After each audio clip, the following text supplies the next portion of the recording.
How to sign in to Affin Online Banking account. So hello guys, welcome back to my YouTube channel. In this video I'll be showing you how you can easily sign in to your Affin banking account online.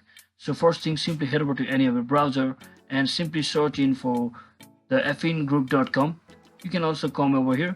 So just copy the following link.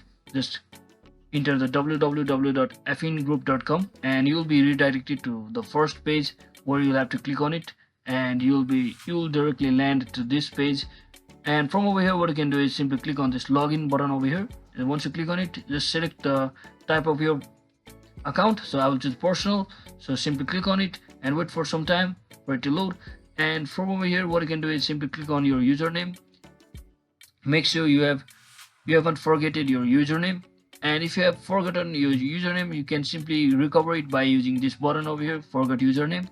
And if you are registering it for the first time, you simply have to click on this first time login button, which will take you to this page where you will have to enter your reference number, ID type, ID number, and request access code to click the continue. And just like that, you will get your code to enter on your account. So once you do all of that, you will again have to enter your username and click on continue. And once you enter your username, you will have to enter your password from over here and just click on continue to successfully sign in to your Affin Online Banking account. So hope this video was helpful guys. If it was, don't forget to like and subscribe to the channel. See you on the next one.